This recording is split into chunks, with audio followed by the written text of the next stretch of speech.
atas kami semua di tempat ini. Mari semua yang siap menerima pesan yang dari Tuhan, kita katakan amin. Shalom semua. Sukacita hari ini. Waktu lagu ini jadi, saya sempat berpikir, ini kata-kata pertama kan sukacita ya, tapi pelan. Terus saya tanya sama Tuhan, haruskah sukacita itu yang istilahnya yang wow gitu. Sukacita itu sikap hati.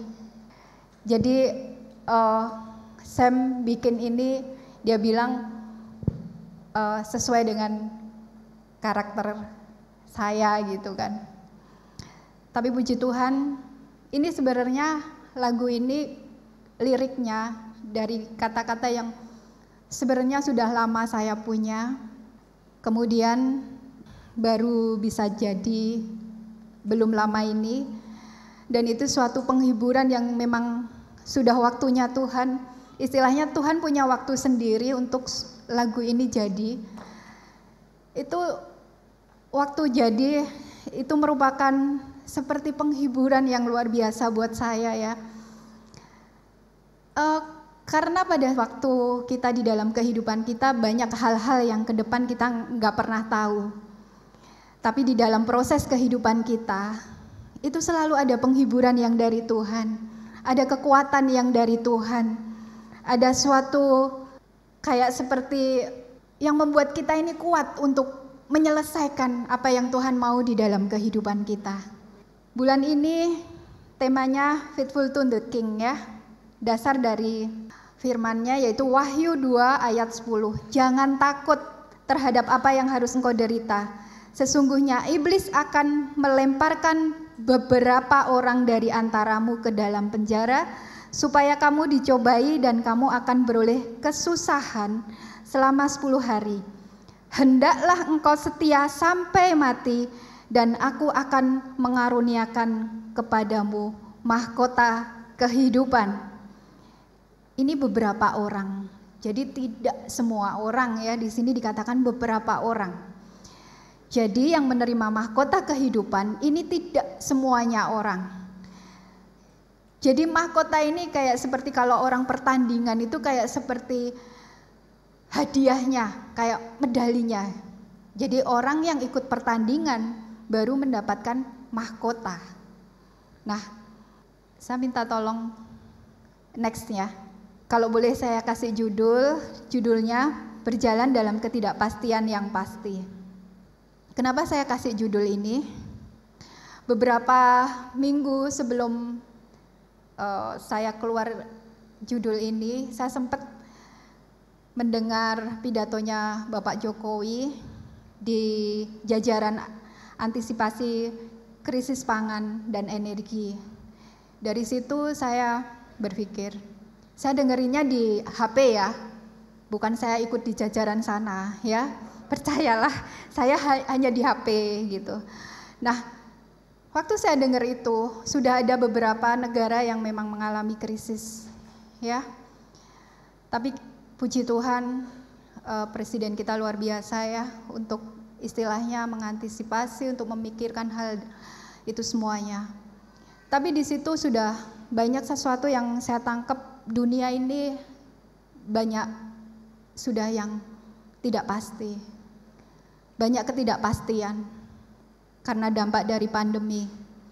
Tapi kita percaya bahwa anak-anak Tuhan yang selalu di dalam kebenaran firman-Nya, selalu ada di jalan apa yang Tuhan mau, selalu taat apa yang Tuhan mau di dalam kehidupan kita. Kita selalu menemukan janji Tuhan yang pasti. Sekalipun dunia ini penuh tidak kepastian, tapi Allah kita, Allah yang pasti memenuhi janjinya dalam kehidupan kita. Amin.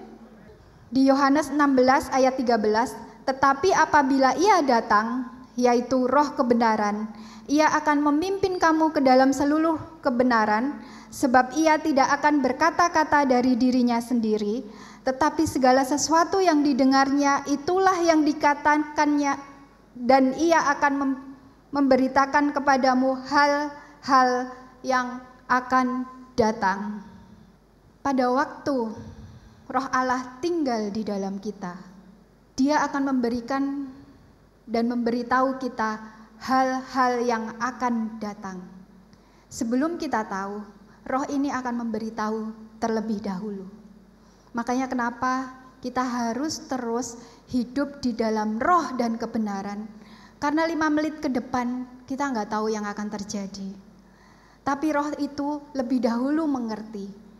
Sehingga apapun yang terjadi di depan, baik itu sesuatu yang baik ataupun tidak, roh ini sudah memberitahu dulu. Kalau itu sesuatu yang tidak baik, roh ini akan memperingatkan kita untuk berjaga-jaga. Bukan Tuhan mengubah sesuatu yang harus kita lewati ini semuanya menjadi mulus, enggak. Tapi Tuhan tetap akan membuat kita terus berjalan melewati itu semuanya. Dan disitulah Tuhan mau membuktikan bahwa aku Tuhan yang selalu menyertaimu, Tuhan yang selalu menggandengmu. Seperti lagu itu yang liriknya Tuhan selalu pegang tanganku. Itu pada waktu saya mengalami kayak seperti ada badai di dalam kehidupan saya. Waktu itu badai dan cobaan gitu ya. Sebenarnya lagunya liriknya itu sebelumnya di lirik pas itu tuh badai dan cobaan. Tapi saya minta Sam, cuman Tuhan ngingetin gitu. Waktu itu saya menulisnya badai dan cobaan. Tapi setelah melewati waktu, badai dan cobaan itu, endingnya Tuhan cuma bilang gini, segala sesuatu yang kau jalani, kamu jangan melihat badai dan cobaannya, tapi melihat aku yang menggandeng tanganmu.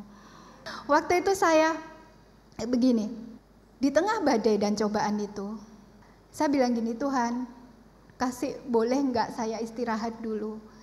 Saya capek, tangan saya ini sudah enggak kuat pegang tanganmu, kasih saya istirahat.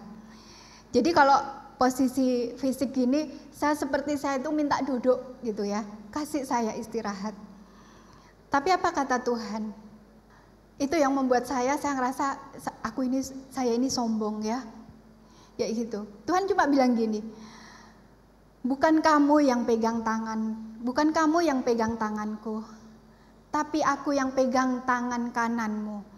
Kekuatanmu gak seberapa pegang tanganku, tapi aku yang terus akan pegang tangan kananmu.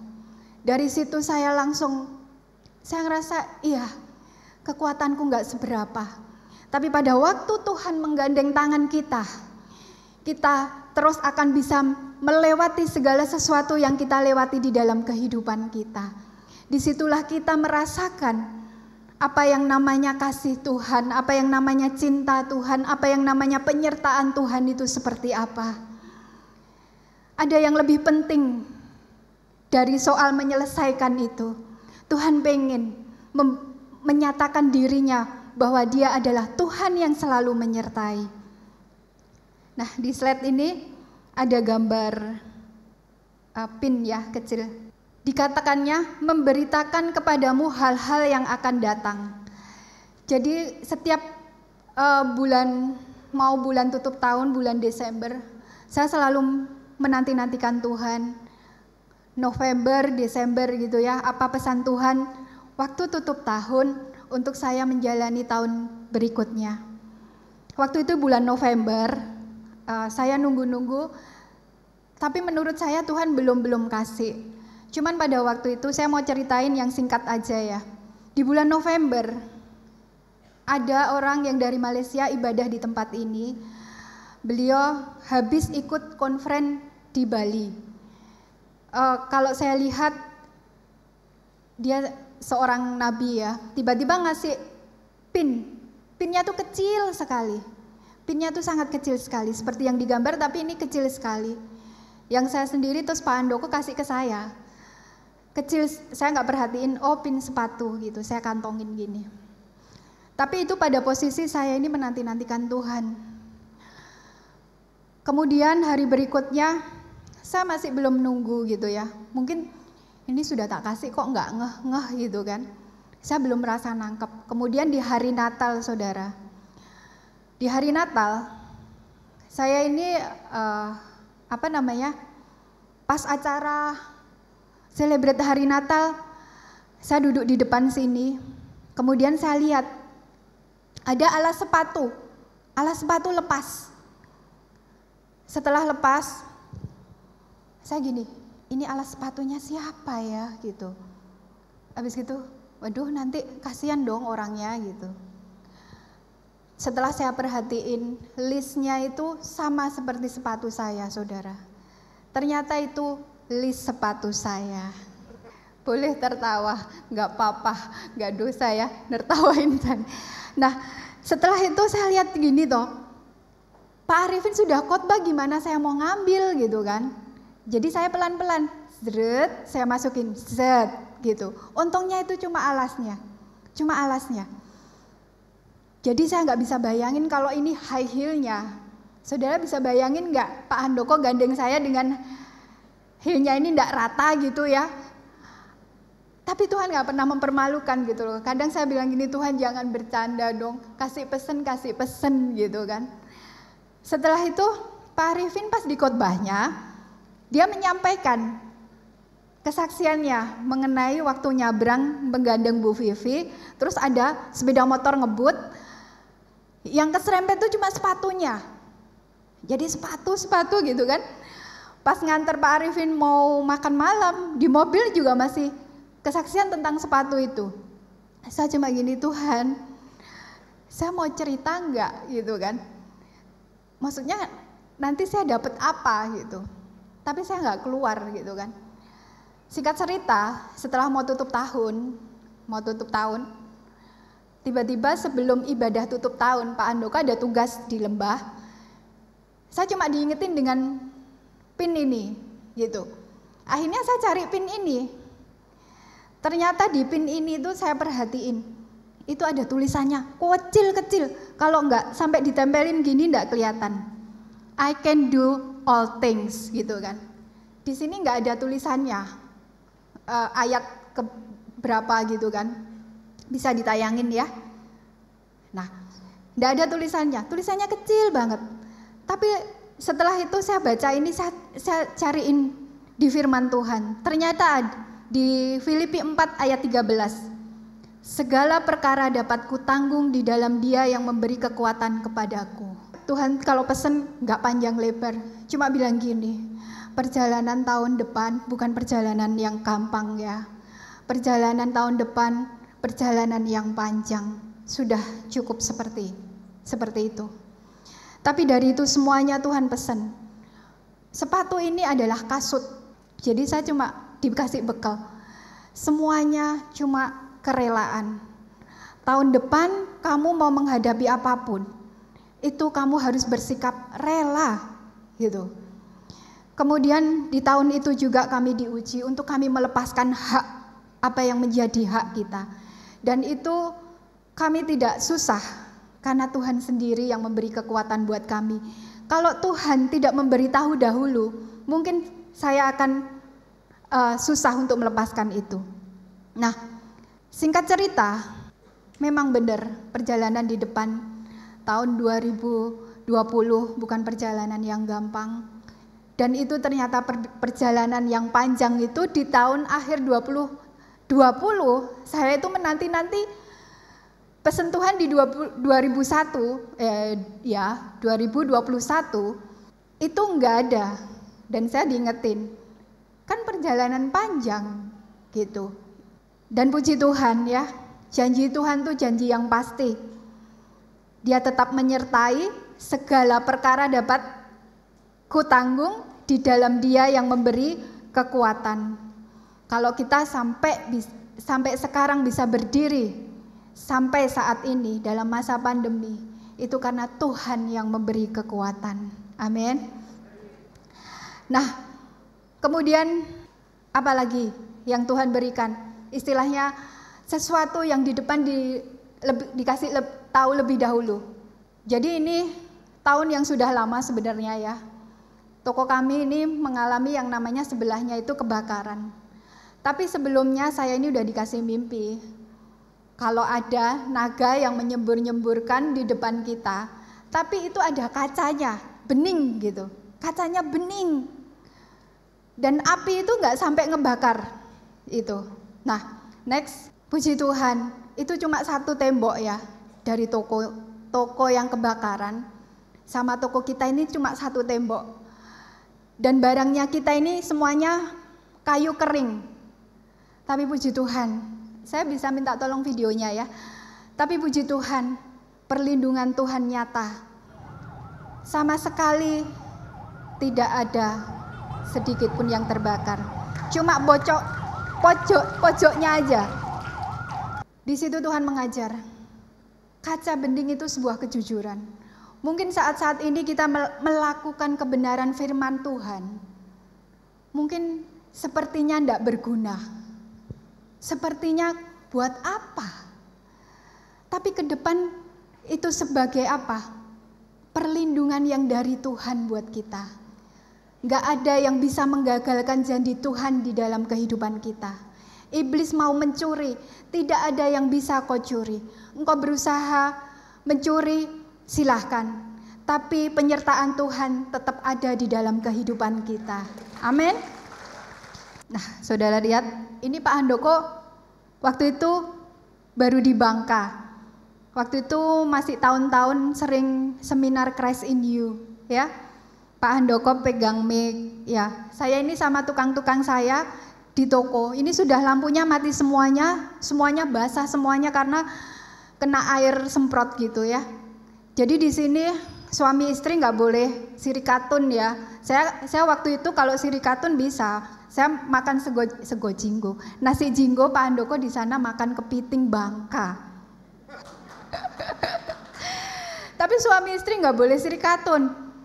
Karena kita sama-sama saling ya. Pak Handoko berperang di sana, saya berperang di sini. Sirikatun itu jangan ngiri gitu loh. Sirik gitu loh. Kenapa? Karena tukang saya, istrinya bikin nasi jinggo, biasanya tukang saya ini yang setor-setor. Karena tukang saya ngebantu untuk beresin semuanya. Jadi mau nggak mau nasi jinggonya kita makan rame-rame gitu. Nah, disitulah banyak hal Tuhan sampaikan, segala sesuatu yang akan terjadi di depan. Kalau kita di dalam kebenaran firman Tuhan, semua selalu dalam perlindungan Tuhan. Amin. Next. Tuhan pasti menolong, pasti memberkati, pasti menggenapi janjinya. Anugerah dan kasih-Nya pasti dan ada buat kita. Hanya cara dan waktunya kita tidak bisa pastikan. Jadi pada waktu terjadi kebakaran itu, saya sendiri pun nggak tahu ini istilahnya akan terjadi seperti apa. Tapi pada waktu saya ini sudah lari-lari, seperti diingetin sudah nggak usah capek-capek gitu kan. Kamu cukup tenang aja gitu. Jadi saya cuma bilang gini, malaikat aku perintahkan ya berjaga-jaga di tempat ini. Depan, belakang, kanan, kiri, atas, bawah. Nggak ada sesuatu yang akan api itu membakar tempat ini. Sudah, saya akhirnya juga sama anak-anak, sama pegawai saya, khususnya yang wanita ini tak ajak ke depan. Karena di dalam sudah gelap dan banyak api. Gitu. Kalau kita sudah tahu pasti bahwa Tuhan menolong kita. Tapi kenapa ya? Kadang kok kita sulit untuk taat kepada Tuhan. Enggak apa-apa ya, saya sedikit indiin ketaatan. Karena sebenarnya bulan kemarin saya yang sharing firman di bulan kemarin tentang ketaatan. Ternyata ketaatan dan kesetiaan itu nggak bisa dipisahkan. Waktu kita taat, kita juga harus setia. Kenapa? Kalau kita sudah tahu pasti bahwa Tuhan itu menolong kita, tapi kita kadang sulit untuk taat. Next, apa penyebab ketidaktaatan? Akar dari ketidaktaatan sebenarnya adalah ketidakpercayaan. Kalau kita percaya dengan sepenuh hati, dengan segenap hati, apapun perintah Tuhan, pasti kita ikutin. Amin. Waktu kita taat, disitulah Tuhan mau menyatakan dirinya. Aku Tuhan yang menggenapi janjinya. Dia Tuhan yang tidak pernah ingkar janjinya. Langkah kita taat itu yang Tuhan sendiri membela firman-Nya. Seperti pada waktu saya diajak pergi sama Pak Handoko ke Surabaya, ke Malang, Pak Handoko bilang gini, ayo pergi ke Surabaya, jalan-jalan gitu. Harusnya saya seneng ya, tapi saya bilang gini, nggak usah wes, nanti macet. Soalnya ada temen dari mama mertua saya bilang, ini jalannya macet loh, yang itu Lapindo gitu, Porong. Saya udah nggak apa-apa, nggak usah jalan-jalan di sini aja daripada macet. Habis itu Pak Handoko bilang gini, nggak apa-apa, ayo pokoknya berangkat gitu. Saya cuma bilang gini, ya wes taat aja, gitu kan? Saya cuma taat aja. Nah, di situ Tuhan bela firman-Nya. Jadi pada waktu saya taat, saya juga berdoa. Maksudnya saya percaya kepada Tuhan bahwa Tuhan buka jalan gitu. Beneran juga nggak ada macet. Nah, di situ Tuhan bukan membela saya, Tuhan bukan membela Pak Handoko, tapi Tuhan membela firman-Nya. Di dalam ketaatan, kuasa Tuhan itu sempurna. Amin.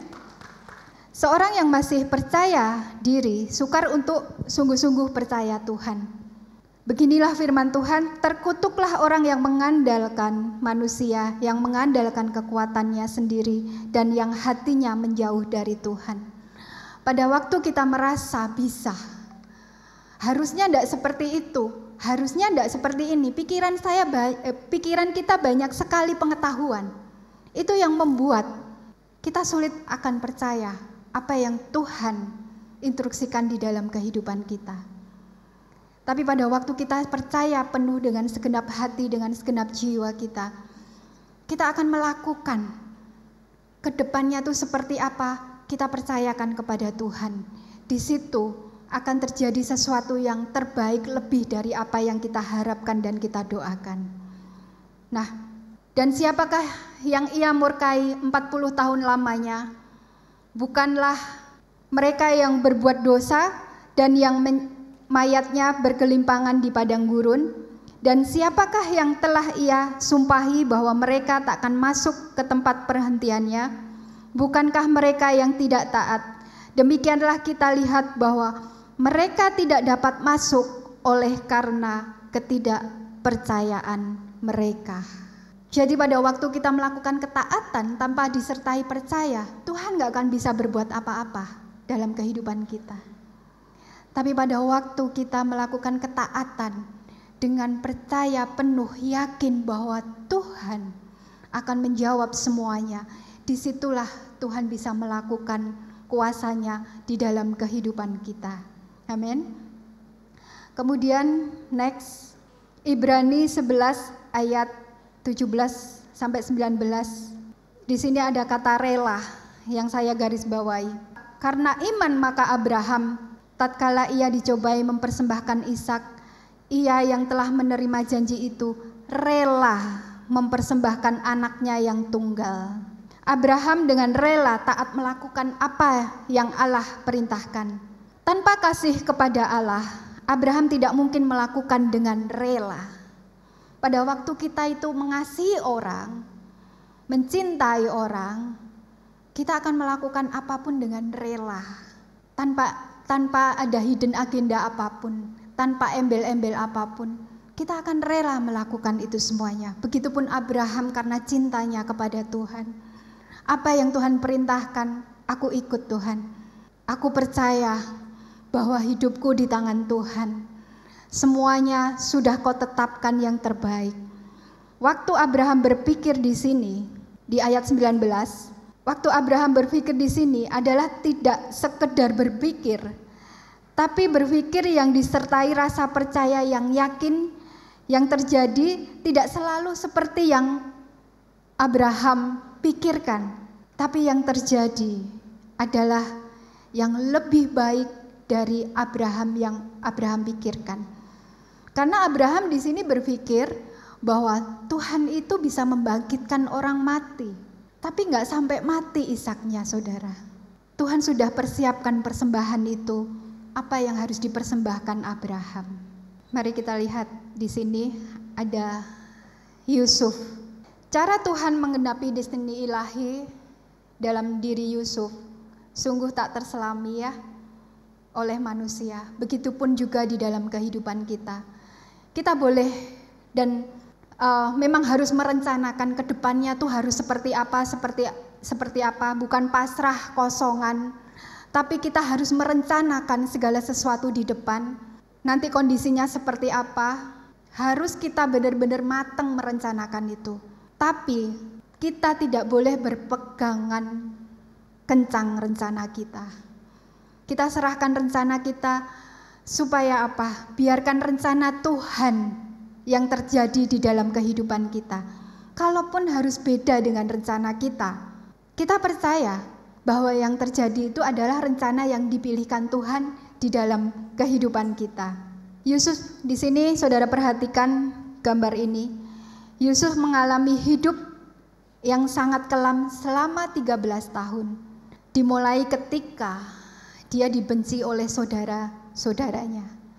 Dia dimasukkan ke sumur, kemudian dijual, kemudian dia dijual kepada kafilah orang Ismail dan dibawa ke Mesir.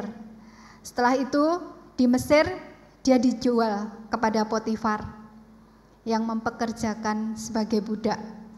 Lalu ia difitnah oleh istri Potifar dan pada akhirnya masuk penjara.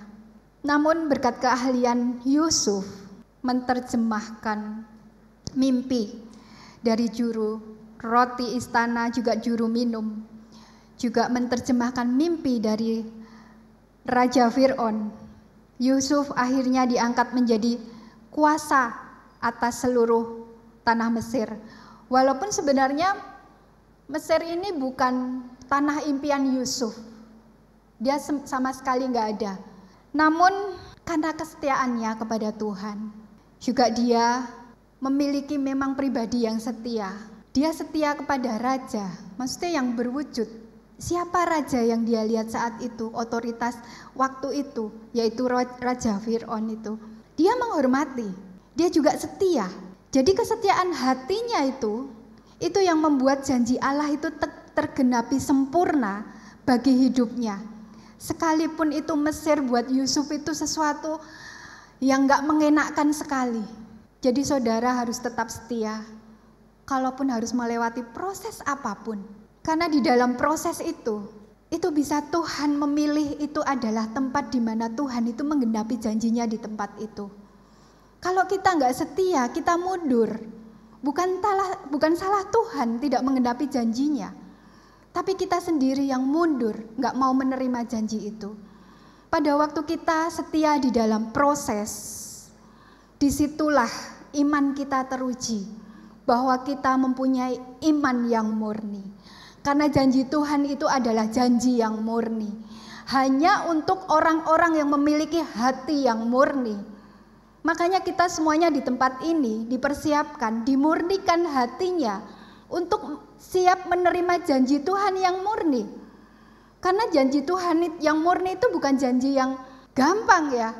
Kalau kita nggak meresponi proses di dalam kehidupan kita, kalau kita tidak setia, waktu Tuhan tetap memberikan janji yang murni, kita bisa nggak kuat.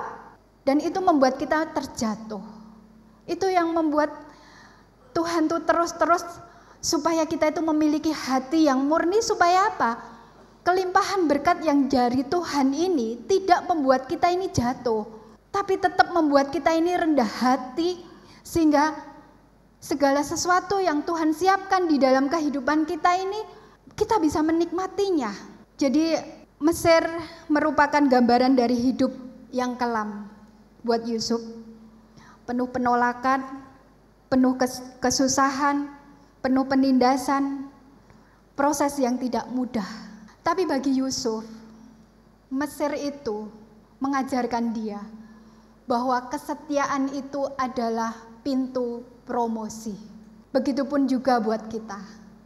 Pada waktu kita setia di dalam proses kita, itu tanda kita sudah dekat dengan pintu promosi itu. Jangan pernah mundur, jangan pernah capek, jangan pernah istilahnya lemah, selalu kuatkan dan teguhkan hatimu. Karena pintu promosi itu sudah ada di dalam kehidupan kita semuanya. Nanti firmannya dibaca ya di rumah. Kesetiaan adalah pintu masuk menuju promosi. Next, 4 kunci kesetiaan. Bagaimana kita untuk bisa selalu setia? Yang pertama adalah kita harus menyangkal diri dan pikul salib. Katanya kepada mereka semuanya, setiap orang yang mau ngikut aku, ia harus menyangkal dirinya, memikul salibnya setiap hari dan mengikut aku. Next, sudahkah Yesus menjadi raja atau hanya sebagai juru selamat? Waktu kita sudah menjadikan Yesus sebagai raja, pasti kita taat mengikuti apa kata raja. Pasti kita setia, kita mengikuti apa yang raja perintahkan. Namun kalau kita belum menganggap Yesus itu sebagai raja, hanya sebagai juru selamat, kita akan susah untuk mengikutinya. Apa bedanya? Waktu kita hanya menganggap Yesus sebagai juru selamat, jadi kita cukup dibaptis, sudah percaya aja, pokoknya aku diselamatkan. Tapi keselamatanmu hanya nunggu nanti. Yang sekarang ini kita nggak bisa menikmati kebaikan Tuhan hari lepas hari di dalam kehidupan kita.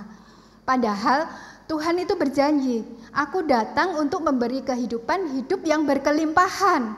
Tapi pada waktu kita tidak menjadikan Yesus sebagai raja di dalam kehidupan kita, kita jangan nuntut untuk hidup berkelimpahan. Berkelimpahan sukacita, berkelimpahan damai sejahtera, berkelimpahan segala sesuatu di dalam kehidupan kita saat ini. Tapi pada waktu kita menjadikan Yesus sebagai raja di dalam kehidupan kita, memberikan kehidupan kita untuk bisa dipimpin oleh raja di atas segala raja, disitulah apa yang menjadi hak kita sebagai putra raja, kita akan menerimanya. Amin. Kekacauan dan kehancuran terjadi di saat manusia menolak perintah Allah. Next. Harga diri pemulihan adalah menaklukkan diri pada pemerintahan Allah. Pada waktu di dalam kehidupan kita ada suatu kekacauan. Waktu di dalam kehidupan kita ada kekacauan, mungkin itu yang efek itu di dalam keluarga, di dalam pekerjaan, di dalam hubungan, ada sebuah kekacauan. Itu timbul dari kita tidak taat perintah Tuhan. Dan untuk bisa pulih kembali, satu-satunya adalah kita kembali kepada Tuhan dan kita ikuti perintah Tuhan. Dengan apa? Dengan sangkal diri, dengan pikul salib. Setiap saat, setiap hari, apa yang Tuhan berikan makanan kita setiap hari, yaitu makanan rohani, itu kita makan. Yang mematikan daging itu kita makan. Seperti apa yang sempat saya sampaikan waktu itu. Beri makanan kami yang secukupnya, itu adalah makan rohani, dan Tuhan setiap hari memberi makanan yang secukupnya buat roh kita. Yaitu apa? Waktu ada perjalanan di dalam kehidupan kita, mungkin ada gesekan, mungkin ada perselisihan, pilihlah untuk kita lebih mematikan daging kita. Tidak menuruti ego kita, tidak menuruti emosi kita. Pertobatan bukan sekedar berhenti dari dosa, tetapi menjadikan Yesus sebagai raja yang memerintah kita. Amin. Next, lihatlah perintah Tuhan dengan perspektif yang berbeda. Perintah Tuhan bukanlah batasan, tetapi sebenarnya merupakan pengaman bagi kita. Seperti awal tadi, waktu di dalam kebenaran kita melakukan, sepertinya kan gak ada gunanya ya. Tapi pada waktu itu memang sebelum ada terjadi kebakaran itu, kami istilahnya melakukan segala sesuatu. Saya ini diuji bagaimana kita untuk melakukan firman yang sudah saya dan Pak Handoko dapetin. Dari situlah itu sebagai pengaman kita. Karena di depan akan terjadi apa kita nggak tahu, tapi dari kebenaran firman yang kita lakukan itu adalah kita mendapatkan pengaman dari Tuhan. Kemudian yang kedua, setelah kita sangkal diri pikul salib, ada roh Allah di dalam kita. Itu membuat kita memiliki buah roh. Jadi kesetiaan itu bukan hasil dari usaha kita. Pada waktu kita setia dengan kekuatan sendiri, itu tidak permanen, ada capeknya. Tapi pada waktu kita memulainya dengan penyangkalan diri, ada roh di dalam kita, disitulah yang membuat buah roh itu muncul. Jadi kita melakukan setia ini bukan dengan kekuatan kita sendiri, namun dengan kekuatan Tuhan. Karena sebelum kita setia, Tuhan itu adalah Tuhan yang lebih dulu setia kepada kita. Pada dasarnya manusia itu nggak bisa setia. Tapi karena Tuhan yang setia terlebih dahulu kepada kita. Dan kemudian waktu kita penyangkalan diri, pikul salib, Roh Allah tinggal di dalam kita. Roh setia ini yang memberi kekuatan buat kita. Sehingga setiap kali kita melangkah setia itu, dia memberi pengertian. Enggak apa-apa, kamu setia aja. Dan dia memberi pengertian banyak, menerangkan kita yang itu membuat kita kuat. Tapi kalau kita dengan kekuatan sendiri, enggak ada yang memberi pengertian. Yang ada pikiran kita ini berperang. Nanti kalau aku setia, nanti gini gitu.